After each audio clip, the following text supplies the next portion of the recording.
Monsieur, bonsoir, bienvenue dans le 20h. Très heureuse de vous retrouver ce soir. Voici les titres de ce lundi.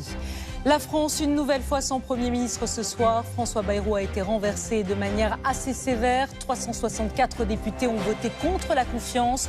Seuls 194 ont voté pour. Il présentera sa démission au président de la République demain. Nous serons à Matignon et à l'Élysée dans ce journal. Que va-t-il se passer maintenant? Qui sont les premiers ministres possibles? Emmanuel Macron vient d'annoncer qu'il nommera le successeur de François Bayrou dans les tout prochains jours. Invité exceptionnel de ce 20h, le ministre de l'Intérieur Bruno Retailleau réagira pour la première fois après la chute du gouvernement. Il nous dira aussi comment les forces de l'ordre se préparent à la journée de mobilisation de mercredi. Et puis autre parole attendue ce soir, celle du leader des Insoumis, Jean-Luc Mélenchon, appelle lui à destituer le président de la République. Il sera notre invité tout à l'heure. Dans l'actualité également, est-on face à un serial killer en blouse blanche? Ouverture ce matin du procès hors norme de Frédéric Péchier, ex-anesthésiste accusé d'avoir empoisonné et tué 12 patients. Lui crie son innocence et se dit victime d'une machination judiciaire. Et puis à l'étranger, cet attentat à Jérusalem qui a fait 6 morts et plusieurs blessés dans une attaque à l'arme à feu ce matin. C'est une des plus meurtrières depuis le début de la guerre à Gaza.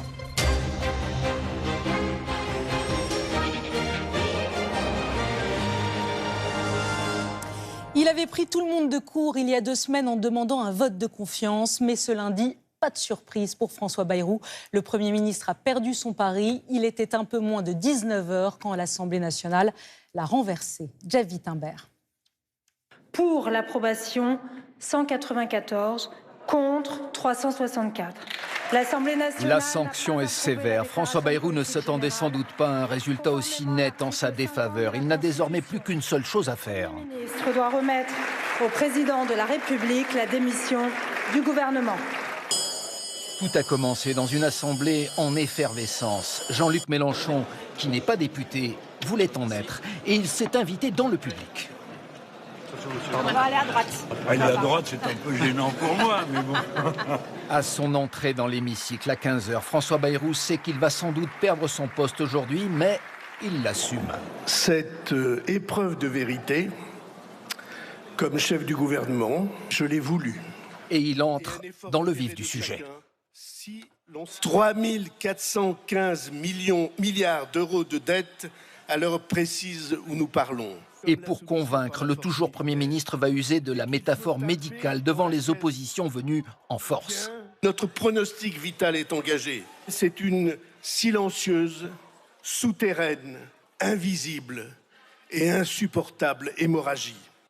Mais à ces propositions de remède, François Bayrou reçoit en guise de réponse un traitement de choc pour lui, qu'il émane de Marine Le Pen. Ce moment marque la fin de l'agonie d'un gouvernement fantôme. Ou qu'il vienne de la France insoumise. Impopulaire, minoritaire, détesté. Partez aujourd'hui, Monsieur Bayrou. Emmanuel Macron vous suit de près. Même ceux qui ont choisi la confiance aujourd'hui l'ont fait avec modération. Certains voteront pour, sans enthousiasme, et ce sera mon choix. L'après-Bayrou a déjà commencé à ce moment-là. Ce que je propose, c'est un accord d'intérêt général pour que les 18 mois devant nous soient des mois utiles. Et après l'annonce du vote, les premières réactions, le RN réclame la dissolution, le PS veut gouverner. Nous sommes disponibles pour l'exercice des responsabilités. Parce que quand on renverse un gouvernement, quand on formule des propositions, bien évidemment, nous sommes prêts à les mettre en œuvre. Emmanuel Macron doit dissoudre. En effet, lorsqu'une situation est bloquée, elle l'est à l'Assemblée nationale. Il n'y a pas de majorité. Il faut demander aux Français de trancher. Après Michel Barnier, François Bayrou est le 2e chef de gouvernement consécutif à être renversé. Et maintenant, que va-t-il se passer? Emmanuel Macron vient tout juste de réagir. Le président prend acte de la chute de François Bayrou et annonce nommer son successeur dans les tout prochains jours. Ce sera donc le 5e Premier ministre en 2 ans, après Elisabeth Borne, Gabriel Attal, Michel Barnier et François Bayrou. Donc, qui a le profil pour tenir à Matignon? On fait le point sur les hypothèses les plus probables et les personnalités pressenties avec Magali Boissin. C'est presque une habitude, le retour du casse-tête politique à Matignon. Après François Bayrou, qui, comme Premier ministre, les prétendants ne manquent pas, mais la solution miracle existe-t-elle? Emmanuel Macron pourrait-il choisir un Premier ministre socialiste? Olivier Faure se dit prêt. Emmanuel Macron vous dit « je vous choisis comme Premier ministre », est-ce que vous dites oui ou non? Pour moi, comme pour les autres, ce sera oui. Une gauche de gouvernement, un pari compliqué à l'Assemblée. Le PS et ses 66 députés n'obtiendraient la majorité sur le fil qu'avec l'appui du bloc central, des Républicains et du groupe Lyotte.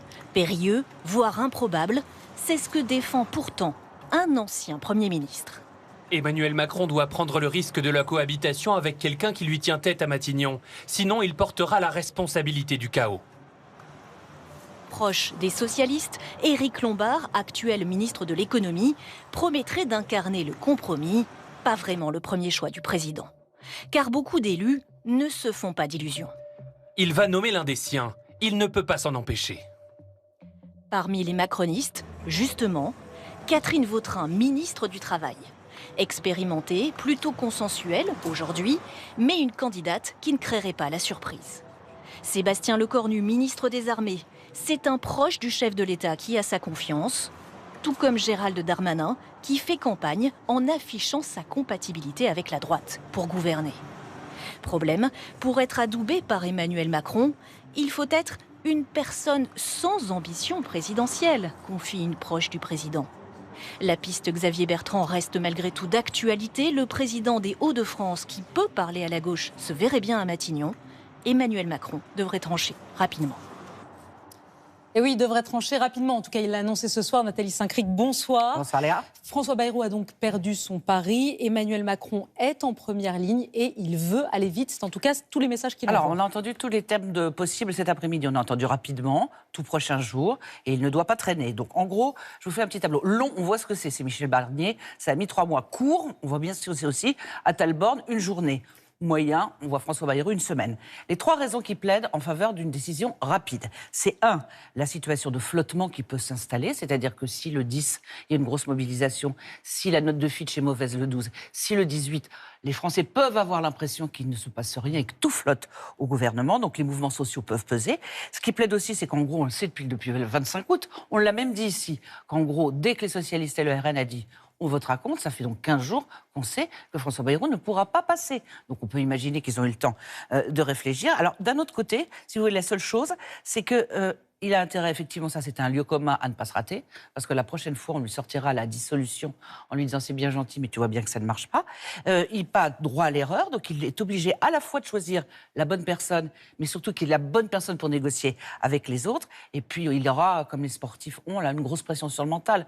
Vous savez, selon l'expression, on peut se demander s'il ne rêve pas de la situation à l'allemande. Quand on fait tomber un gouvernement en Allemagne, on a déjà le suivant et son programme. Comme ça, au moins, il n'y a pas de vacances du pouvoir. On va voir, on va continuer de suivre. Et puis dans quelques instants, je vous le disais, vous entendrez la première réaction très attendue de Bruno Retailleau, le ministre de l'Intérieur, qui sera avec nous. Merci à vous, Nathalie. Cette incertitude politique, en tout cas après des mois d'instabilité, aura-t-elle un impact sur l'économie, sur vos finances? Est-ce que ça coûtera plus cher d'emprunter? Un des baromètres pour mesurer l'inquiétude des Français, ce sont les ventes de voitures, comme le montre ce reportage à Rouen de Julien Cholin et Alexandre Gras. S'il n'y a pas de Premier ministre, eh bien, il y a moins de ventes. Regardez. Le gouvernement qui chute à Paris.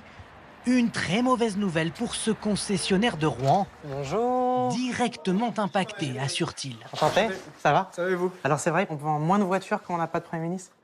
C'est différent, c'est les gens, il y a un peu plus d'inquiétude de la part de nos clients et puis... Mais vous le sentez vraiment, c'est pas un mythe? On a une perte de 25% à peu près de commandes. Dès lors qu'il n'y a plus de gouvernement? Dès lors que en fait, ça commence à en parler déjà. Ils nous posent des questions, ils se disent mais comment ça va se passer? Est-ce qu'on n'attend pas avant d'acheter notre voiture ou voir le mois prochain ou qu'est-ce qu'on fait en attendant? Alors, Est-ce que c'est vraiment source d'inquiétude sur le moment quand vous découvrez l'information? Est-ce qu'au contraire vous vous dites c'est pas grave, ça va? Tu t'en prends l'habitude en fait. Comme c'est pas la première fois, mais tu te dis à un moment on aimerait bien que ça s'arrête, on aimerait bien que ça soit un gouvernement stable et puis qu'on puisse se projeter dans l'avenir. Et vous, l'instabilité politique joue-t-elle sur vos habitudes? Nous avons posé la question aux clients de cette artère commerçante de Rouen. Oui, bien sûr. Pouvoir d'achat, on fait attention, on se demande ce qui va arriver, on se demande vers quoi l'on va. C'est vrai que des moments où on fait un peu plus attention. Ça donne envie tout ça? Et alors, le plus de Premier ministre, ça coupe l'appétit des clients? Alors, un petit peu quand même. Et qu'est-ce qu'il faudrait alors? Débloquer la situation. prendre des vraies décisions, s'y tenir. Ce commerçant a un regret, que François Bayrou ne soit pas allé au bout de sa politique d'économie. Aujourd'hui, on sait qu'on va passer par des crises. On le sait, vu la situation, il n'y a pas d'autre solution. Donc vous, en tant que commerçant, vous accepteriez qu'il y ait encore un peu d'instabilité, de remous comme aujourd'hui, à condition que derrière ça vaille le coup. C'est ça que vous dites? Il va falloir en passer par là, malheureusement. Nous sortons de Rouen, nous avons rendez-vous sur la côte, sur un chantier, avec un artisan qui ne décolère pas contre ces changements politiques, qui, dit-il, désorganise l'État. Velette-sur-Mer, à 70 km de Rouen. Le chantier en question, c'est ce restaurant sur le front de mer.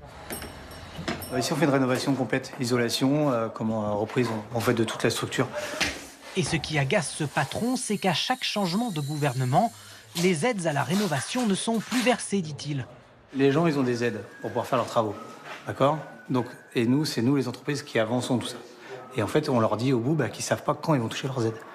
Donc ça veut dire qu'eux, ils ne peuvent pas nous payer. C'est-à-dire que ça accumule les retards? Ça accumule les retards, voilà. À chaque fois qu'un gouvernement change? Et à chaque fois c'est comme ça. Sauf que lui est plutôt soulagé de voir le gouvernement tomber, tout comme le patron du restaurant. Car selon eux, 2 jours fériés supprimés, c'était trop pour leurs employés. On leur a déjà enlevé un jour férié qui redonne pour les anciens. Donc ça, c'est bien passé. Je trouve que c'est bien passé.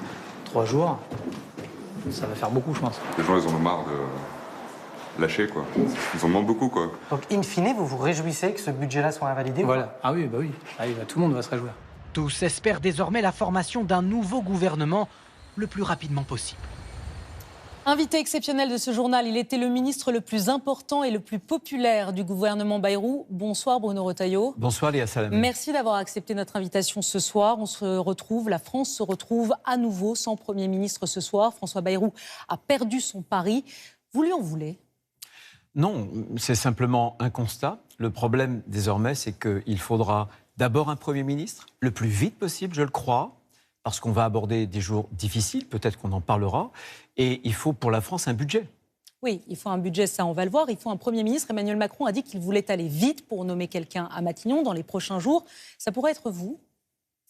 Écoutez, je ne suis pas sur les rangs. Ce qui m'importe, moi, c'est de servir mon pays. Ce qui m'importe, et je verrai si je serai dans le prochain gouvernement, il y a quelques conditions pour cela, je l'ai déjà exprimé, il n'y a rien d'automatique. En tout cas, ce que je sais, c'est que la France est dans une situation d'extrême vulnérabilité et je souhaite, pour le pays que j'aime, le meilleur, voilà. Quelles sont les conditions ce soir pour que LR, le parti que vous présidez, fasse partie du prochain gouvernement, pour que vous soyez ministre de l'Intérieur, peut-être dans un prochain gouvernement? Juste pour pointer un énorme paradoxe, il y a d'un côté le champ politique qui est totalement morcelé, atomisé, archipélisé. Mais il y a de l'autre côté des Français qui convergent. Il y a une forme de consensus. Et moi, ce que je demande, c'est qu'on applique cette politique que veulent les Français, de bon sens, de ce que disait le général de Gaulle, de la majorité nationale. C'est quoi? Les Français veulent, plus de sécurité. Il faut leur proposer. Nous avons un certain nombre de propositions, de mesures à faire. Ils veulent moins d'immigration. Et ils veulent aussi qu'un effort soit un effort partagé. En clair, que s'ils travaillent plus, ce sera pour gagner plus, oui, et pas pour l'assistanat. Mais là, à ce stade, vous n'avez pas de majorité, ni vous, ni Emmanuel Macron, ni personne n'a de majorité. Pour qu'un prochain Premier ministre ne tombe pas, il va falloir faire des concessions. Vous savez ce que dit le Parti socialiste. Ils disent taxer plus les hauts revenus ou abroger la réforme des retraites. Est-ce que vous êtes prêt à faire une concession sur ces points-là? Non, écoutez... non. Je me suis opposé. Je dis que nous ne participerions pas à un gouvernement qui aurait comme Premier ministre le Parti socialiste. Pourquoi? J'ai entendu les mesures, les propositions à blois de M. Faure. Et je vois que ce sont toujours les mêmes recettes, les vieilles lunes socialistes qui ont déjà terriblement affaibli la France. C'est taxer plus, c'est dépenser plus, c'est plus de laxisme, par exemple en légalisant le cannabis, la drogue, alors qu'on se heurte au narcotrafic. Bruno Retailleau, vous n'avez pas la majorité, donc comment vous faites? Vous dites, je m'opposerai à un gouvernement dirigé par un socialiste, Olivier Faure, qui est peut-être pressenti. C'est pas ce que dit Laurent Wauquiez. Le président du groupe de votre parti à l'Assemblée nationale dit... Pas de censure automatique si c'est un PS. Vous n'êtes pas d'accord? Et pardonnez-moi de vous dire, quand on voit le vote aujourd'hui de votre parti, les LR, vous étiez totalement divisés. Alors même que vous êtes au gouvernement. 27 pour, oui. 9 abstentions, 13 contre. Mais ce qui compte, c'est les pour et les contre dans un vote comme celui-ci. C'est normal, parce que notre électorat était divisé. Ce qui a très mal passé, comme chez beaucoup de Français, c'est les 2 jours fériés supprimés. sans que ce soit payé. Et je l'avais dit, moi, très rapidement, au Premier ministre. Moi, je pense qu'il peut y avoir un certain nombre de concessions. Mais lesquelles Eh bien, nous verrons. Je crois que mais nous verrons là, il faut aller vite. Le président de la République va nommer un Premier ministre.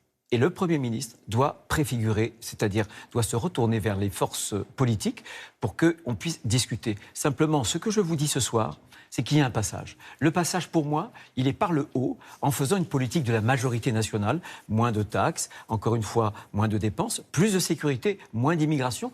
Les efforts, bien sûr qu'il faudra sans doute des efforts, ils doivent être partagés. Les Français ne comprennent pas, par exemple, qu'on relève les franchises et que l'aide médicale d'État pour les étrangers en situation clandestine, irrégulière, on n'y touche pas. Ils ne comprennent pas qu'on atteigne, par exemple, l'indexation des retraites, alors que ceux qui ne travaillent pas, il n'y a pas de problème. Donc il faut aussi plafonner les allocations. J'entends, ça c'est les convictions que vous avez depuis longtemps, vous nous les redéfendez ce soir. Mais vous n'avez pas la majorité pour ne pas se retrouver dans une nouvelle situation où le gouvernement tombe. Comment vous faites? Qu'est-ce que vous, patron de LR, êtes prêt à donner ou à lâcher pour que le Parti socialiste, puisqu'en l'occurrence c'est eux qui sont d'accord pour travailler avec vous, acceptent rien? Mais les électeurs socialistes, franchement, ils veulent moins d'immigration, ils veulent de la sécurité, ils veulent plus de justice dans l'effort. Et cette justice dans l'effort, écoutez, on ne peut pas réclamer, par exemple, des efforts sans justice, notamment sur la fiscalité. Qu'il y ait, par exemple, des gens qui gagnent beaucoup, beaucoup d'argent sans payer d'impôts, je trouve qu'il y a un problème. C'est ce qu'on appelle la suroptimisation. Mais si on pense en France que c'est toujours en taxant plus qu'on va relever le pays, on se trompe. La preuve, on est les champions du monde de l'impôt et pourtant on a une dette astronomique. Nicolas Sarkozy dit la seule solution, c'est la dissolution. Il a tort. Écoutez, moi je suis vacciné. Hein. J'entends les uns et les autres qui disaient « mais Emmanuel Macron, quelle curieuse idée !» C'est la dissolution qui nous a amenés à cette situation. Quand on regarde le paysage politique actuel qui est très fragmenté, qu'est-ce que se ferait la nouvelle dissolution? Je le vois bien. Pour beaucoup, ce serait la marche avant la destitution du président de la République. C'est ce qu'ils cherchent, c'est le chaos. Et notamment LFI et les Insoumis veulent créer en France un climat insurrectionnel. Jean-Luc Mélenchon sera à votre place dans quelques minutes. Dans votre parti, Xavier Bertrand, Valérie Pécresse disent « c'est trop bloqué, il faut une présidentielle anticipée ». Ils ont tort là aussi? Moi, je vous l'ai dit. Je pense que ça ne réglera rien. Je suis gaulliste, je suis attaché aux institutions de la Ve République et la présidence, c'est la clé de voûte. Imaginez qu'aujourd'hui, on pousse un président de la République à démissionner.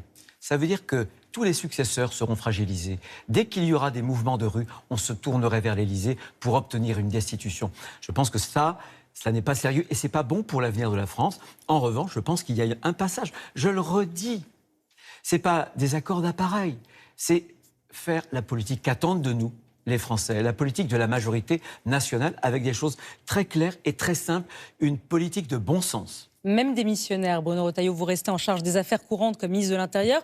Au-delà de la crise politique, il y a la crise sociale, vous le savez, et ce mouvement Bloquons tout, la grande journée de mobilisation, vous allez nous dire ce qui se prépare et ce que vous préparez place Beauvau. Mais déjà, des apéros et des pots de départ ont été organisés un peu partout en région comme un prélude à la journée de mercredi. Laurence Naoum.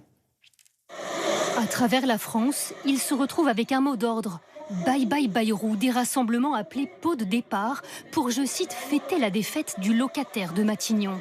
Anne, 71 ans, retraitée, est militante de la France insoumise de la première heure. C'est important de dire au revoir à M. Bayrou pour passer à d'autres perspectives qui soient quand même plus heureuses pour le peuple français. Sur les réseaux sociaux, des photos détournées du Premier ministre et de fausses invitations au pot de départ fleurissent. Des rendez-vous souvent organisés par les partis de gauche. Un appel auquel a répondu Gabin Marjolais, 21 ans, étudiant à Lille. Il est obligé de travailler après la fac pour joindre les deux bouts. Il y a un ras-le-bol. Je regarde toutes mes dépenses, tout ce que je fais, je me le note.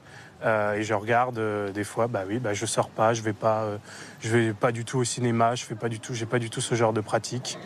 Les participants rejettent en bloc les propositions d'économie de François Bayrou, comme Agnès Pinson, 57 ans, salariée chez EDF et militante aussi chez la France Insoumise. Les 2 jours fériés qu'on nous supprime, mais de quel droit on nous supprime des jours où nos anciens se sont battus pour tous ces acquis sociaux, quoi. C'est des batailles qui ont été menées et sous prétexte qu'il faut réduire la dette. Mais il y a d'autres solutions que de encore une fois faire payer plus aux gens qui bossent, quoi, et qui n'en peuvent plus. Des rassemblements en guise de répétition générale, 2 jours avant la journée de mobilisation du 10 septembre, où la plupart des participants ont promis de venir tout bloquer. Et à noter, côté transport, des perturbations sont à prévoir sur une partie des lignes ferroviaires nationales et franciliennes. En revanche, le trafic devrait être normal pour les TGV Inouï et les Ouigo. Et à l'approche de cette journée de blocage, y a-t-il des risques de pénurie dans les rayons de vos supermarchés? Les grandes enseignes anticipent. Le patron d'Intermarché notamment a annoncé ce matin qu'il avait augmenté les stocks et les livraisons. Il dit pouvoir tenir entre 3 et 10 jours selon les produits. Camille Rijade, Baptiste Lègle. Dans ce supermarché du Val d'Oise, à 2 jours du mouvement Bloquons tout, le patron a pris les devants. Il manque juste 2 produits ici et là, et après c'est terminé partout. Il a décidé d'augmenter ses stocks, de remplir les rayons au maximum pour tenir plusieurs jours sans livraison. Toute la famille des céréales, on l'a augmenté de 20%. On a aussi forcé le trait sur tout ce qui était gâteau et goûter. Et bien sûr, on a complété avec l'univers du petit déjeuner, qui est un univers très important dans ce magasin. À 48 heures de la mobilisation pour l'essentiel des clients, pas question de changer la liste de courses. Non, je ne pense pas qu'il y ait vraiment lieu, pour le moment, en tout cas, de s'inquiéter de tout ça. Non, je continue de vivre exactement de la même manière que d'habitude. Des livraisons plus fournies depuis une semaine, mais pour le directeur, difficile d'y voir encore clair. Si on augmente de trop et qu'il n'y a pas la clientèle en face, on va générer beaucoup de casse. C'est de la perte, c'est intéressant pour personne, et puis c'est de la nourriture qui part aux associations ou à la poubelle, c'est pas très drôle. Pour d'autres entreprises, l'inquiétude porte sur d'éventuels problèmes de transport. Ça va être un peu compliqué, je pense, avec les trains. Alors mercredi, le patron de ce site de vente en ligne a mis ses 10 salariés en télétravail. Un soulagement pour cet employé qui habite à 1 heure en transport du bureau. Avec la RATP, je pense que ça va être un peu compliqué de se déplacer jusqu'ici. Donc voilà, le télétravail, pour moi, ça m'arrange amplement. Cette journée à distance pour tous n'inquiète pas le chef d'entreprise. La société l'a déjà expérimenté pendant le Covid. Bruno Retailleau, est-ce que vous attendez à une journée très suivie mercredi et est-ce que vous craignez des actions violentes? Oui, je le crains. Et je ne prends pas du tout ces dates à la légère. Pourquoi? Parce qu'au départ, il y a eu une mobilisation citoyenne. Et cette mobilisation a été depuis confisquée, détournée. Elle n'a plus rien de citoyen. Ça a été une radicalisation, puisque c'est M. Mélenchon qui a voulu la préempter. Donc ce sera la mouvance d'extrême gauche, d'ultra-gauche. On sait que ces groupuscules sont peu, ils sont déterminés, ils sont organisés. Et l'ultra-gauche est ultra-violente. Donc nous allons mobiliser beaucoup de forces, gendarmes, policiers, 80 000. Ce matin, Manuel Bompard de la France Insoumise disait on soutient la journée, mais pas les actions violentes. J'ai entendu Mme Panot, il y a quelques instants, qui s'adressait au Premier ministre à l'Assemblée nationale, et elle a dit cette phrase. Vous avez raison d'avoir peur. Elle a même pointé, dans des territoires d'outre-mer, des CRS, des escadrons de gendarmes mobiles.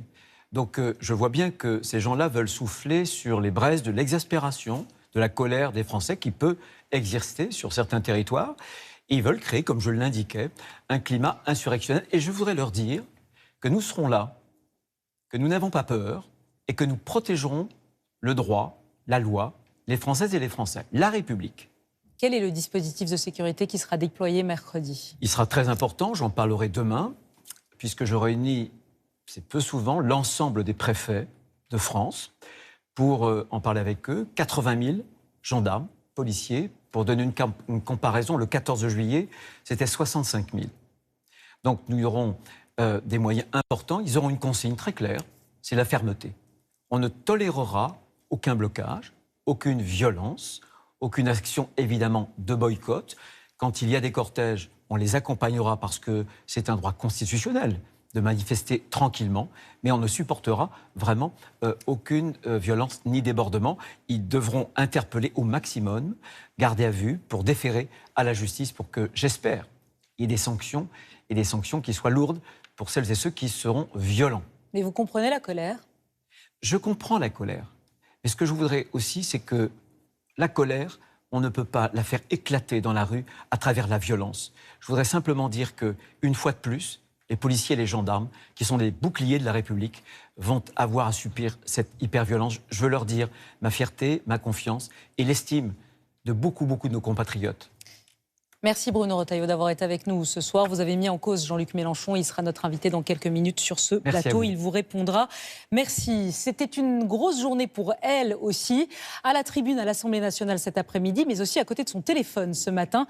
Marine Le Pen connaît désormais les dates de son procès en appel dans l'affaire des assistants parlementaires. Il commencera le 13 janvier prochain et devrait durer 1 mois. Une date qui tombe loin avant la campagne de la présidentielle de 2027, mais en plein dans celle des municipales. Caroline Motte, Noémie Schulz et Benoît Véran. Face aux journalistes qui le questionnent, pas un mot de Jordan Bardella sur le procès en appel de Marine Le Pen. Elle non plus n'a pas réagi. Reconnue coupable en première instance de détournement de fonds publics à hauteur de 3,2 millions d'euros, elle risque 5 ans d'inéligibilité immédiate. Elle et 11 autres prévenus seront rejugés du 13 janvier au 12 février 2026 pendant la campagne des élections municipales prévues les 15 et 22 mars. Scénario redouté par le Rassemblement national et par l'avocat de Marine Le Pen qui réclamait un procès après cette échéance électorale. J'avais demandé que la justice puisse tenir compte précisément des élections municipales pour ne pas parasiter le processus démocratique. Ce n'est pas le cas et je le regrette. La Cour d'appel de Paris voulait accélérer son calendrier pour rendre sa décision à l'été 2026, juste avant le début de la campagne présidentielle. Promesse tenue donc pour l'avocat du Parlement européen. On a créé un sort procédural très spécifique pour Marine Le Pen, puisque les délais d'audiencement sont entre 2 et 3 ans. Ils ont voulu accélérer. Si on est innocent, le plus tôt, et que la Cour déclare cette innocence. Sans surprise, ce député proche de Marine Le Pen dénonce une justice politisée qui voudrait nuire au Rassemblement national. Ce n'est pas gênant. Ce qui compte, c'est que Marine Le Pen puisse démontrer son innocence. Après, personne, une fois de plus, malheureusement, ne sera désormais dupe de voir à quel point un certain nombre de magistrats confondent le procès politique et les dates de ces procès politiques avec les échéances politiques. Si Marine Le Pen reste inéligible après ce procès en appel, elle pourra se pourvoir en cassation, mais a priori hors délai pour la présidentielle. Elle étudie donc tous les recours possibles pour rester dans la course en 2027. Et on reviendra dans quelques minutes sur la chute de François Bayrou et ses conséquences pour le pays avec la réaction exclusive donc du leader des Insoumis, Jean-Luc Mélenchon. Analyse également à suivre du politologue Jérôme Fourquet et de la constitutionnaliste Anne-Charlène Bézina. Ils seront sur notre plateau pour cette édition spéciale. Mais il n'y a pas que la politique dans la vie. L'actualité de ce lundi, c'est aussi cette énigme retentissante. Est-on face à un terrible serial killer? Le procès hors norme de Frédéric Péchier s'est ouvert ce matin devant la cour d'assises du Doubs. Cet ex-anesthésiste est accusé d'avoir empoisonné 30 personnes, dont 12 en sont mortes. Lui clame son innocence et se dit victime d'une machination judiciaire. Éric Pelletier, Emmanuel Rivalin et Jean-Stéphane Maurice. Il arrive libre à la cour d'assises et continue de clamer son innocence. Dans quel état d'esprit êtes-vous ? Est-ce que vous avez hâte de vous expliquer ? Dans la foule, des proches de Frédéric Péchier, dont sa mère, venus écouter les premiers mots de l'accusé devant le jury. Je réfute les faits qui me sont reprochés. Je n'ai jamais empoisonné quelqu'un. Je n'ai jamais empoisonné de poche. Je suis innocent. Pour la défense, il n'existe aucune preuve que l'ex-anesthésiste ait empoisonné 30 personnes dans des cliniques privées de la ville. Selon elle, l'enquête a été faussée. D'autres pistes auraient été négligées. Quelle est notre position sur les empoisonnements? Pour être clair, il y en a eu. Combien, on ne sait pas, parce que les experts ne sont pas d'accord entre eux. C'est une évidence qu'il y en a eu, qu'il y a eu un empoisonneur à un moment. La question, c'est qui? Face à l'ex-docteur Péchier, 150 parties civiles, dont des proches de victimes décédées et d'autres qui ont survécu. Est-ce que ça vous a fait de le voir dans la salle d'audience ce matin, aujourd'hui? On s'y attendait de toute façon, il était prêt pour ça. Vous attendez quelque chose de sa part pendant ce procès? Des mots qui parlent? Voilà, on attend ses arguments avant tout. Selon leur avocat, les éléments de l'enquête sont accablants pour l'ex-médecin. On a un dossier qui nous paraît extrêmement étayé, extrêmement clair. Ça fait 8 ans et demi qu'il nous annonce des révélations en permanence, on ne les a toujours pas vu venir. Frédéric Péchier, 53 ans, risque la réclusion criminelle à perpétuité. Cette image à présent d'un sauvetage incroyable. Ça s'est passé hier après-midi dans le quartier Saint-Jean à Beauvais. Une femme était prise au piège de l'incendie qui s'est déclaré dans son appartement. Bloquée sur le balcon, elle a été secourue par des jeunes qui ont bravé la fumée et les flammes pour lui venir en aide avant l'arrivée des pompiers. Juliette Poissonnier, Enzo Vinto et Benjamin Poulain. Le geste courageux de 3 jeunes lorsqu'ils découvrent cet appartement en feu à Beauvais hier après-midi. Une habitante est prise au piège sur son balcon. 2 hommes escaladent la façade. Un autre est déjà à l'intérieur. Ils n'hésitent pas à braver l'épaisse fumée toxique pour extraire la femme de l'appartement. Oh mon Dieu Seigneur, mais c'est passé quoi? Mais ça m'étonne pas. À ce moment-là, Loïc Genouel et Marwen Guesmi, 23 ans, s'apprêtent à réaliser un sauvetage héroïque. Et en fait, moi, j'étais à cheval, assis sur la rambarde, en fait. J'attendais juste qu'en fait, mon ami, en fait, il me donne la dame pour que moi, je puisse la donner. Avec l'adrénaline, j'ai pas cherché à comprendre, je me suis bien sécurisé. On a pris la dame, on l'a évacuée. Ensemble, ils portent la femme. En contrebas, une chaîne humaine se forme pour la faire descendre. Je sais pas comment ils ont fait. La femme est sauvée. Comme les 2 jeunes hommes, elle sera transportée à l'hôpital à cause des fumées inhalées. Loïc Genouel et Marwen Guesmi, qui est aussi pompier volontaire, ont du mal à réaliser. Je vous cache pas, ce matin, quand je me suis réveillé, je l'avais encore dans la tête, je peux pas l'oublier, mais je me suis dit, est-ce que c'est vraiment moi et mon collègue qu'on a fait ça? Et mes proches me disent, oui Marwan, on est fiers, c'est vraiment vous. Moi par exemple, si ça arrive à ma mère, j'aimerais bien que des gens aussi interviennent pour l'aider avant que les pompiers arrivent. Et moi je suis fier de l'avoir fait. Mais si c'est à refaire, je le referai tous les jours. 25 pompiers ont ensuite pris le relais pour éteindre le feu, toujours visible dans cette autre partie de l'immeuble. L'origine de l'incendie n'est pas encore connue. Et on salue le courage remarquable de ces jeunes. Le gouvernement est tombé, mais il a fait un geste de dernière minute qui est une bonne surprise si vous voulez acheter une nouvelle voiture électrique. Un bonus supplémentaire de 1 000 € vous sera accordé avec une condition, que le véhicule soit assemblé en Europe avec une batterie européenne. On passe à l'étranger à présent. Ça faisait longtemps qu'il n'y avait pas eu un attentat de cette ampleur en Israël. Une attaque à l'arme à feu a fait ce matin au moins 6 morts et plusieurs blessés à Jérusalem. Les 2 assaillants ont été neutralisés. Arnaud Miguet et Ofsep Nalbandian. Scène de panique aux abords d'une station d'autobus dans ce quartier à majorité juive ultra-orthodoxe de Jérusalem. C'est des tirs. Peu après 10 heures ce matin, des coups de feu retentissent. Tout le monde tente de fuir. Malgré un feu nourri, des balles lui passant au-dessus de la tête, ce chauffeur de taxi prend la peine d'aider sa passagère à sortir du véhicule. Pour la sauver des terroristes qui tirent sur les passants, plusieurs personnes sont touchées à terre. Notre bus était bondé. Quand il s'est arrêté, je suis descendue. Et c'est là qu'ils nous ont tiré dessus. Je ne savais plus quoi faire. Très vite, les premiers secours arrivent sur les lieux. La scène est difficile, même pour les plus aguerris. J'ai dû m'occuper d'un homme et ensuite je l'ai continué. Moi, je me suis occupé d'une dame aussi qui était grièvement blessée. On a essayé de faire la réanimation au maximum, de ce qu'on a pu. Malheureusement, leur mort a été prononcée sur place. Le bilan est lourd, 6 Israéliens morts, 5 hommes dont 4 rabbins et une femme. Selon la police, il y avait 2 assaillants abattus sur place. 2 hommes palestiniens d'une vingtaine d'années, inconnus des services de renseignement. Ils avaient sur eux cette arme automatique, une arme de poing et des couteaux. Le Hamas salue cette attaque. Pour le Premier ministre israélien qui est venu sur les lieux de l'attentat, cela fait partie de la même guerre que Gaza. Nous sommes en guerre, une guerre intensive contre le terrorisme sur plusieurs fronts. Plusieurs personnes ont été arrêtées, mais l'armée est toujours à la recherche de complices. Des villages de Cisjordanie comme celui-ci sont ce soir encerclés par les forces de l'ordre israéliennes. Toujours à l'étranger, c'est l'image qui fait scandale aux États-Unis et en Corée du Sud. Des ouvriers arrêtés dans leur usine. C'est ce qui s'est passé dans l'État de Géorgie. Ce raid spectaculaire de la police anti-immigration qui a été mené dans l'usine du constructeur automobile Hyundai. Des centaines d'ouvriers, vous le voyez, sud-coréens, ont été arrêtés et menottés devant les caméras. Diane Schlinger. Ils étaient en train de travailler.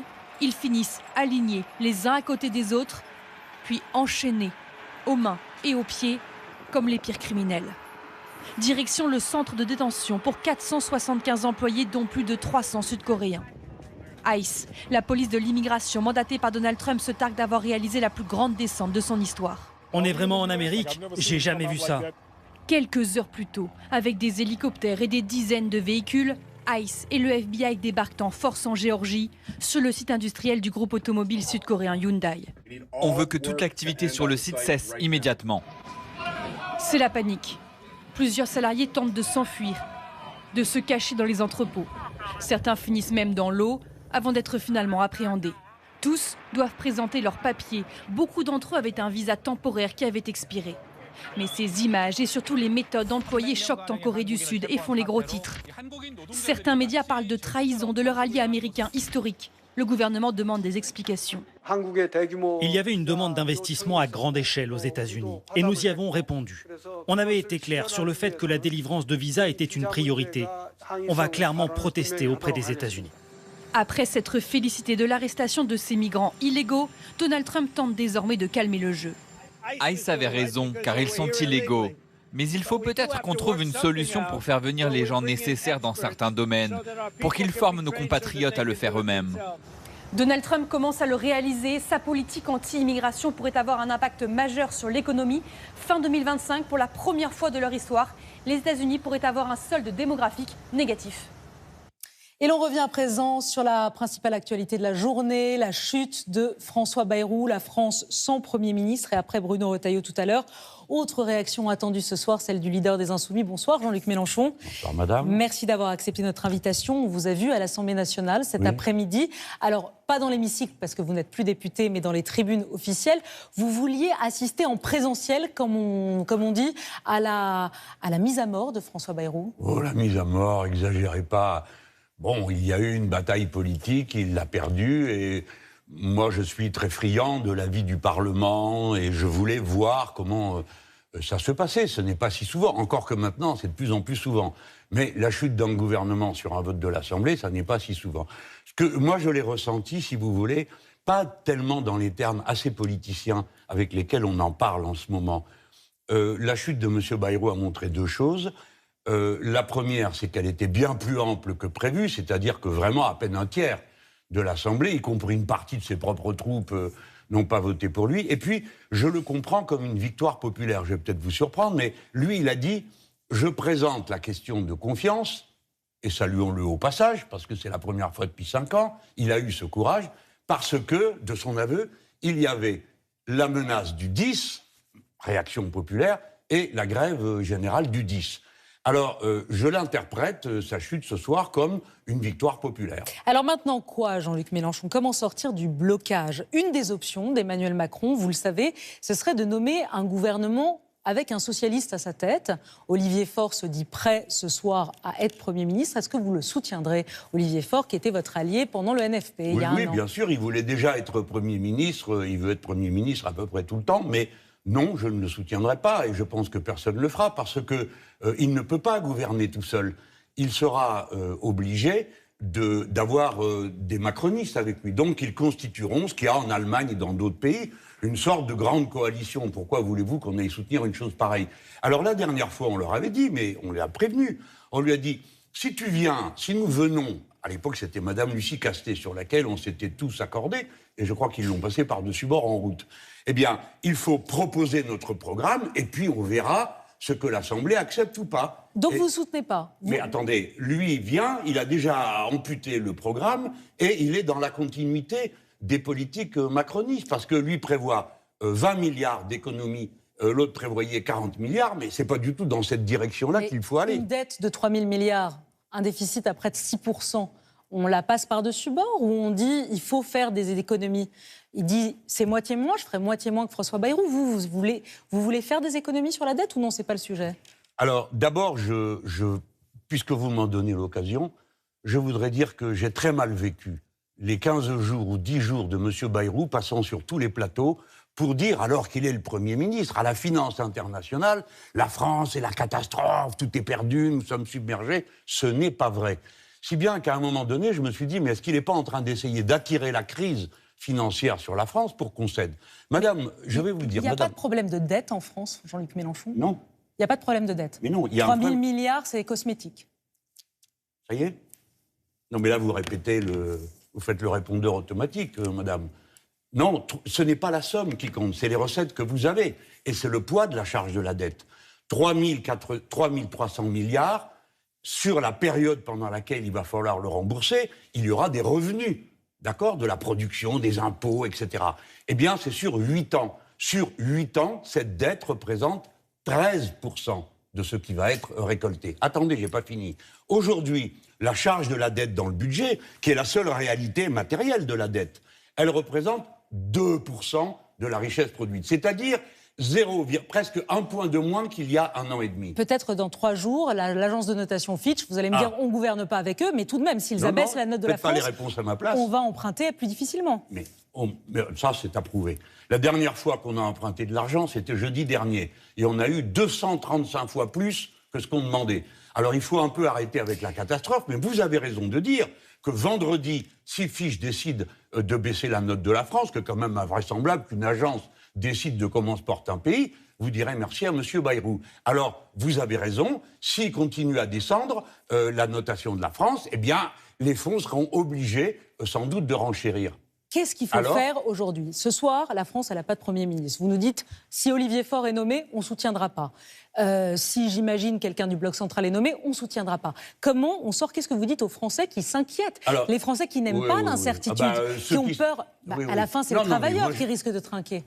Bien. Je suis d'accord pour dire que ce qu'il faut avant tout donner à ce pays, pas au marché financier, aux braves gens, aux entrepreneurs, c'est de la visibilité. Pardon de vous dire, madame, avant toute chose, que de continuer à affoler le monde, c'est que d'abord, il y a du soulagement ce soir. Parce que non seulement on va garder 2 jours fériés, mais ce qui est plus important à nos yeux, c'est que l'argent qu'on ne voulait plus donner pour rembourser les malades de longue durée, c'est-à-dire les gens qui ont eu le cancer et qui sont en rémission ou qui sont en train de le traiter. Les gens sont soulagés parce qu'ils disent je vais pouvoir payer mes frais médicaux. Premièrement. Maintenant, je réponds directement aux gens inquiets. Il y a des gens inquiets, les chefs d'entreprise sont inquiets, les gens se disent les commandes vont baisser. Ils n'aiment pas l'incertitude. Ou peut-être vous l'aimez, je ne sais pas. Non, moi je n'ai pas de goût non plus pour l'incertitude, mais je remarque que l'incertitude, c'est pas moi qui la crée. Parce qu'on m'accuse du chaos, je ne sais pas, c'est pas moi qui gouverne, c'est pas moi qui... Je n'ai pas levé non plus la main cet après-midi. Je ne parle pas de ça, mais regardons bien que faire.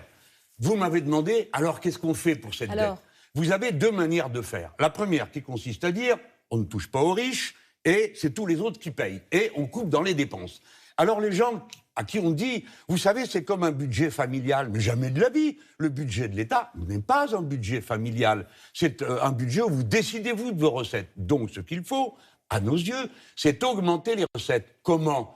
Eh bien, en dynamisant l'activité. Parce que quand vous embauchez quelqu'un, par exemple au SMIC, il dépense tout son SMIC, il paye de la TVA, tous les Français payent des impôts.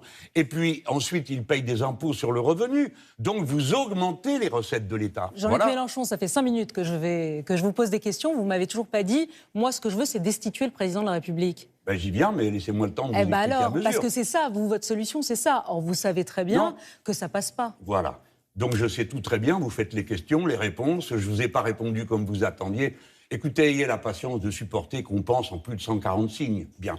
Donc je vais vous dire, la situation est telle aujourd'hui. Le président de la République a montré que quand il dissout, il ne respecte pas le résultat. Quand il y a des élections à la date normale, il les perd toutes.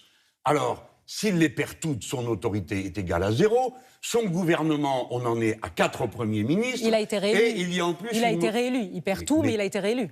Parfait. Heureusement que vous êtes là pour le rappeler, sinon on aurait oublié que M. Macron est président de la République. Il a été réélu, en effet, dans les conditions dans lesquelles vous vous souvenez. C'est-à-dire qu'au 2e tour, il y avait à choisir entre l'extrême droite et voter pour lui ou ne pas voter du tout. Mais venons sur le fond, et ayez la patience de m'entendre. Il y a un choix à faire qui concerne l'orientation générale du pays. Nous sommes dans un moment dégagiste, vous en conviendrez avec moi. Et nous avons besoin, à la suite d'un mouvement dégagiste, d'un moment refondateur. Seule l'élection présidentielle dans ce pays, compte tenu de ce que sont les institutions, nous permet d'avoir ce moment refondateur. Les gens, qu'est-ce que vous préférez? Qu'on continue à couper et à détruire le service public, ou bien qu'on fasse une relance écologique et sociale? Ça me paraît simple comme alternative. Eh bien, il n'y a que l'élection présidentielle qui rend ça possible. À laquelle vous serez candidat? Oh non, je n'ai pas dit ça. Dites donc, attendez, ce soir, c'est au macabre, là.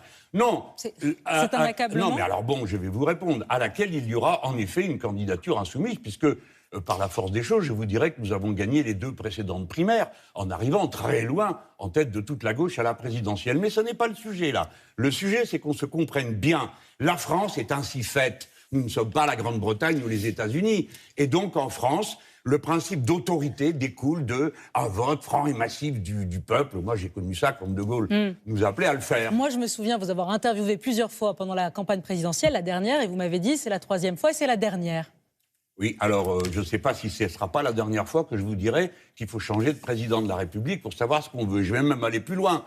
Chaque constitution a son défaut. La 4e République, elle nous a sauvés de la collaboration et du reste. On est rentré. Bon, le défaut, c'est ça bavardait tellement qu'on ne décidait plus rien.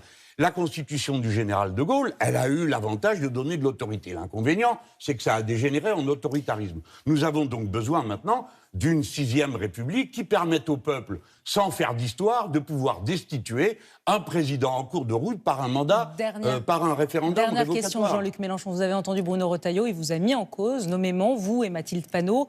Il veut le chaos. Ce que veut Mélenchon, c'est le chaos, la violence. Il a parlé des mots de Mathilde Panot cet après-midi à l'Assemblée nationale quand elle pointe le Premier ministre en disant « vous devez avoir peur ». Elle lui a dit « vous avez raison d'avoir peur », parce qu'en effet, il est parti. Donc il avait raison d'avoir peur de perdre. Je crois que c'est le rôle de Bruno Retailleau, qui est un petit personnage qui vit de la peur. Il vous a dit tout à l'heure, il faut faire ce que veulent les Français. Alors qu'est-ce qu'ils veulent d'après lui ? Des policiers partout et pas d'immigrés. Non, ce que veulent les Français, c'est pouvoir vivre avec une paye décente, que les gamins fassent des bonnes études et quand on est malade, on soit soigné sans avoir à se demander si on va pouvoir payer. Ceux qui disent ils veulent le chaos, Jean-Luc Mélenchon, vous leur dites quoi? Mais c'est très mal me connaître. Il faudrait savoir, parce que tantôt, on m'accuse d'être un homme à poigne et à autorité, et maintenant me voici un ami du chaos. Je ne suis pas ami du chaos du tout. Et voyez-vous, ma vie m'a permis d'être à plusieurs reprises au contact avec des grands événements de l'histoire de France. Donc je n'ai pas peur, je ne m'affole pas. Mais je sais qu'il faut trouver une solution positive, politique, au fait que les Français en ont par-dessus la tête du responsable de la pagaille qu'est M. Macron. Voilà ce que je crois. Et je l'expose, et je n'ai jamais dit autre chose que nous ferions tout ça par des élections. S'il y a des actions violentes mercredi, vous condamnez? Pourquoi voudriez-vous qu'il y en ait? Moi, j'ai dit... Le ministre de l'Intérieur vient de nous dire « je crains des actions violentes, des sabotages ». Mais le ministre de l'Intérieur est en guerre contre le peuple français. Il va mobiliser 80 000 policiers. De quoi a-t-il peur pour qu'on modifie une armée entière face au peuple? Vous condamnez ou pas actions violentes? Je redis ce que j'ai toujours dit. La révolution citoyenne à laquelle j'aspire se fait par les urnes. Les méthodes d'action doivent être des méthodes d'action non violentes ou pacifiques, choisissez le mot que vous voulez. Merci. Et je pense que n'importe quoi d'autre, et je le dis les yeux dans les yeux à tous ceux qui m'écoutent, ne faites rien d'autre que des choses qui soient maîtrisées et calmes, parce qu'ils s'en serviront pendant des heures. S'il y a un cajot qui brûle quelque part, ils vont le filmer pendant des heures. Merci Jean-Luc Mélenchon d'avoir été notre invité ce soir. Merci beaucoup. Les chefs d'entreprise, vous le savez, n'aiment pas l'incertitude. Sans Premier ministre et peut-être sans budget, craignent-ils un impact sur les investissements, pour leur carnet de commandes, sur la consommation? David Bohéry et Sarah Lerche les ont rencontrés. Au Pen Mirabeau, près de Marseille, ce patron a le pied sur le frein. Il est la 3e génération de créateurs de parfums en Provence. On est en train de produire le Royal Gold, qui est l'un des best-sellers de l'entreprise. Mais les ventes sont en recul ces derniers mois. Alors, dans cette PME d'une 60aine de salariés, Laurent Cohen reste prudent. Il renonce cette année à créer 3 nouveaux postes. Il y a 3 embauches essentielles, des postes importants, des postes structurants, sur lesquels on prend un peu plus de temps parce qu'on attend de voir ce qui va se passer. L'incertitude et l'instabilité politique entraînent une instabilité économique.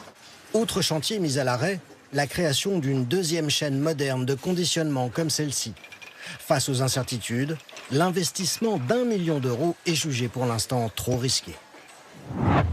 Même prudence dans cette PME en région parisienne.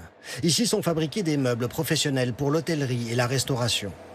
Clément de Souza, créateur de cette entreprise il y a 38 ans, renonce à investir plusieurs centaines de milliers d'euros dans cette machine.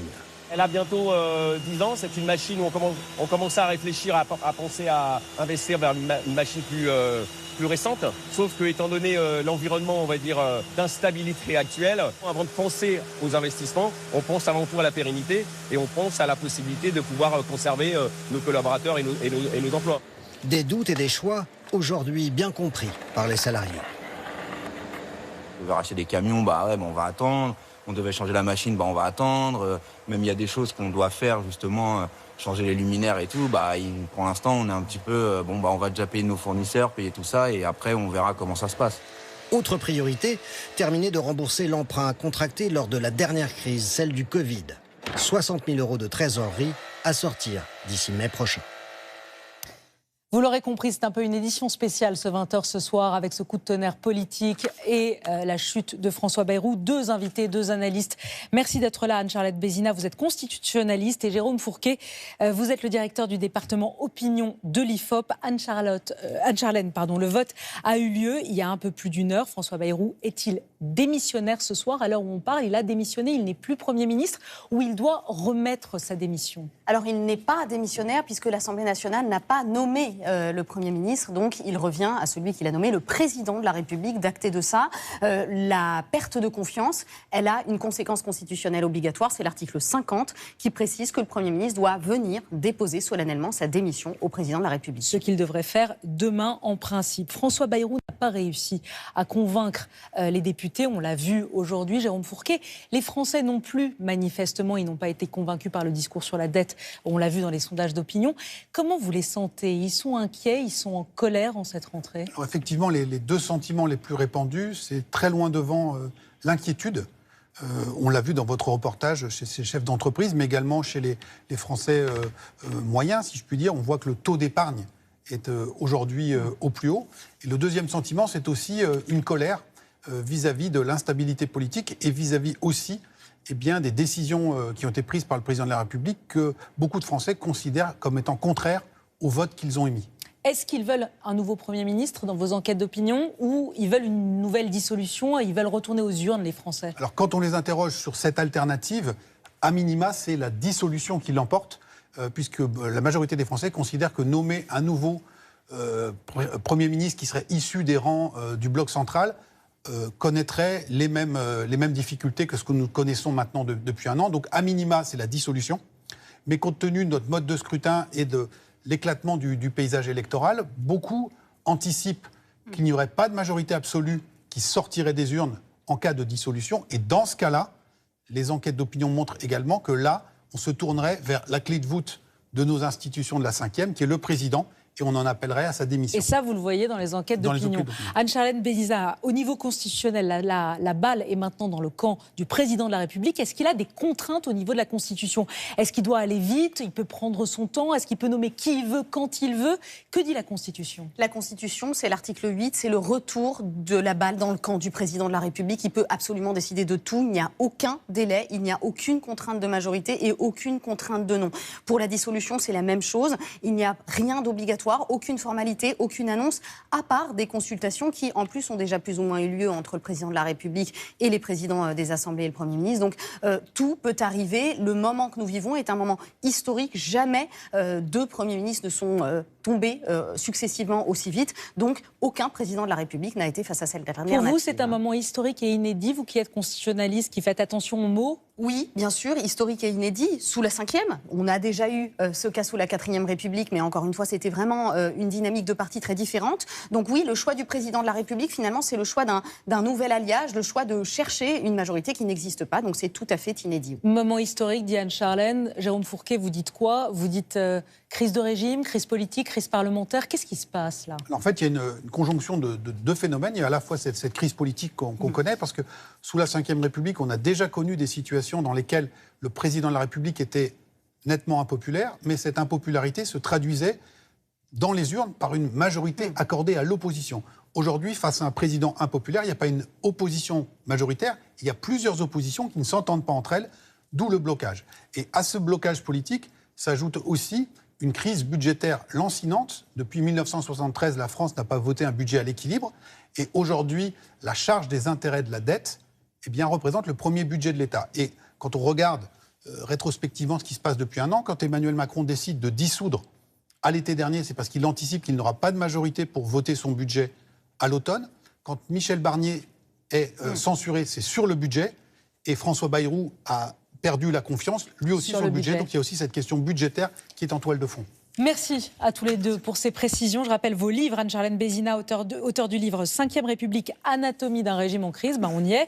Et Jérôme Fourquet, Métamorphose française. Merci à tous les deux d'avoir été avec nous. Et puis, je précise encore, ne ratez pas ce documentaire exceptionnel ce soir à 22h50 sur France 2. Matignon, Mission Impossible, écrit par Michel Cotta et Patrice Duhamel.